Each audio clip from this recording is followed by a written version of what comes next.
Então, quem é Lucas e como que a engenharia entrou na sua vida? Então, tentando resumir, né, um pouquinho. O Lucas é morador da região metropolitana de Belo Horizonte. Não chega a ser uma periferia. Belo Horizonte é a capital de Minas, né? Não preciso de entrar nesse detalhe, né? Então, assim, cresci, vim de uma família mais humilde, mais simples, com um nível de educação um pouco mais inferior, então, assim, mas muito esforçado. Assim, uma família bem unida, correndo atrás de muitas das coisas. E desde criança gostava muito de desmontar brinquedo, de quebrar brinquedo, colocar fogo no carrinho. E meu pai, ele era eletricista autônomo. Então lá em casa sempre tinha muita bagunça, é, equipamentos de eletricidade. Ele tinha um quartinho, a gente falava um Umas quartinho, né? ferramentas perdidas por tudo quanto é canto? Sempre, Sim. sempre, desde Aham. quando era pequena. Ele vivia consertando, levando coisa velha lá pra cá. Ele era um pouco acumulador, sabe? Então, assim, lá em casa tinha muita coisa, sempre tinha coisa lá.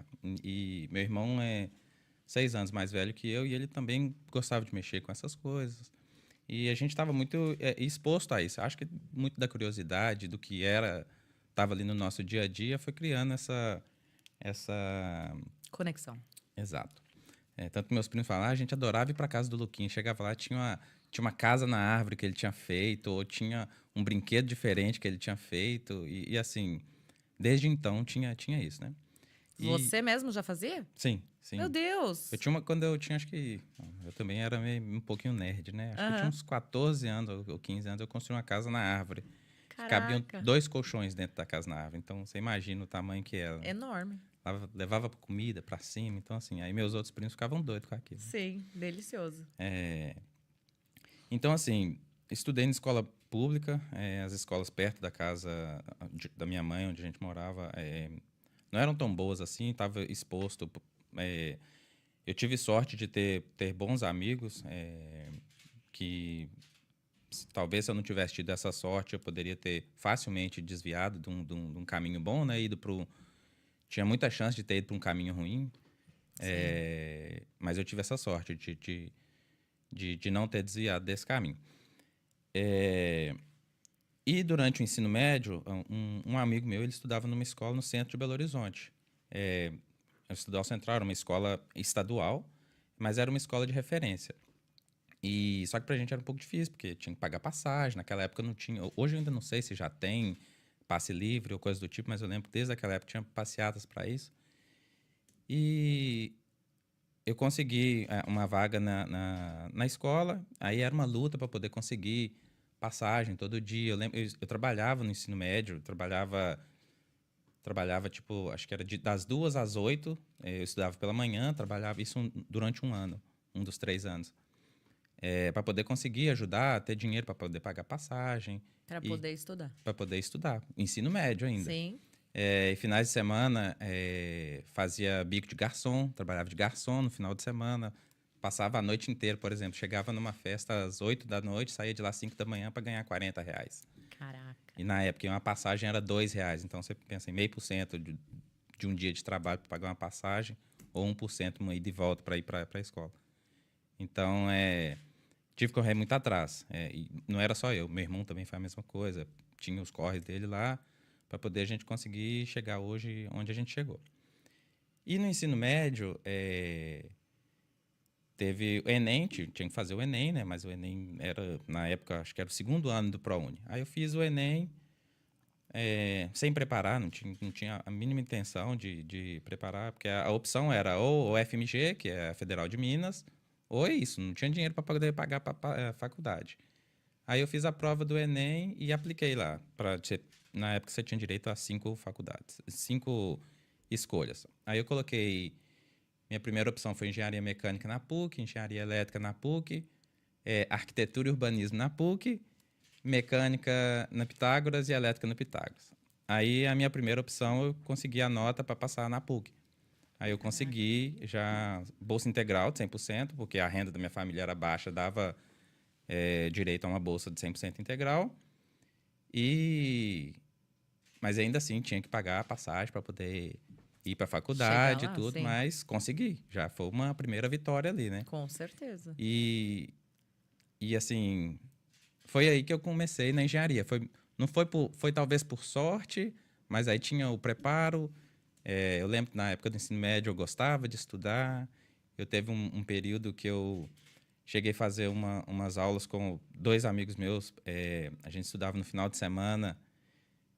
Isso foi até uma tia minha que ela vivia me falando: Luquinha, você estuda, olha só, isso aqui é legal, você gosta de mexer com essas coisas, gosta de avião e tudo.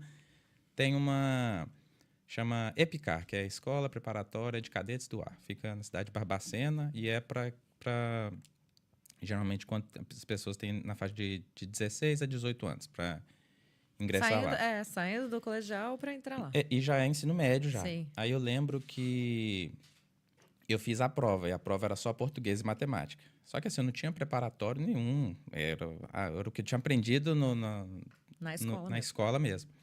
Aí a prova de matemática, as duas eram 30 questões. A de matemática, em 30 eu acertei 2, e a de português, em 30 eu acertei 8.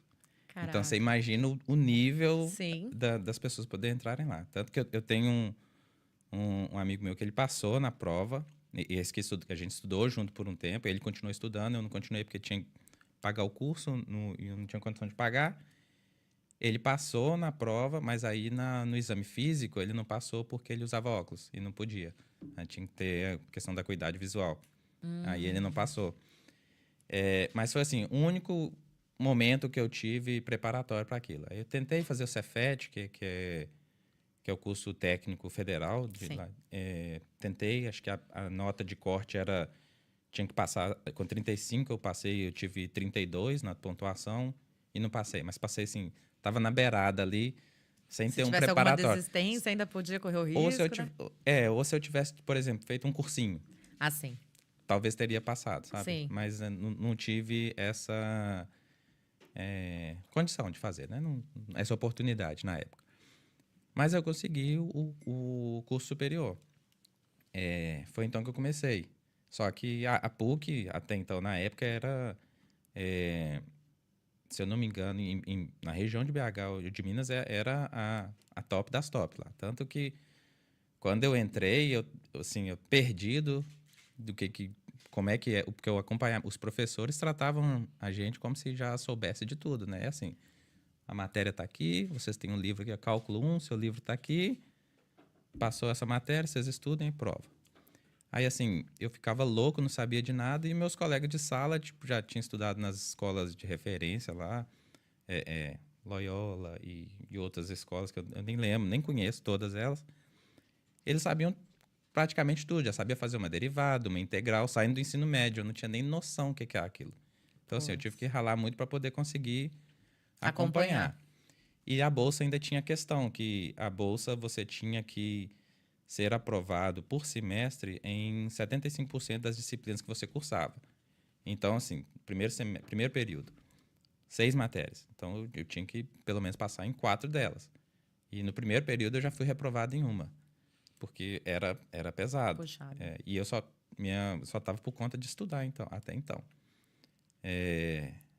Então, foi assim que começou a questão da engenharia na minha vida. Nossa, e essa questão, né, de tipo... A diferença de conhecimento que a gente adquire, né, na escola pública e na escola particular, infelizmente, afeta muita gente por aí, né? E assim, a escola que eu estudei no ensino médio, ela era excelente, excelente. E a principal coisa dessa escola é porque, como ela era central, então ela tinha gente do Barreiro. Você não vai saber, mas assim, eu morava... De todos os lugares. Sou da região metropolitana, eu sou de Santa Luzia, né? Então, é região metropolitana, Zona Norte, que fica pro lado do aeroporto de Confins. Certo. 30 quilômetros do centro de BH. 40 minutos, 1 hora de ônibus. E tinha gente do Barreiro que era do lado oposto. Ou então, se eu fosse viajar pro Barreiro na época, era 1h30, 2 horas de ônibus para chegar lá. Então, assim, e todo mundo se encontrava ali. Aí tinha gente de diferentes classes sociais, de diferentes grupinhos.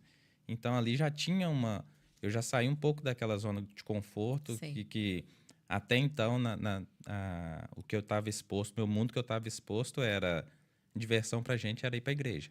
Entendi. Era o que tinha, sabe? Sim. Então, ou então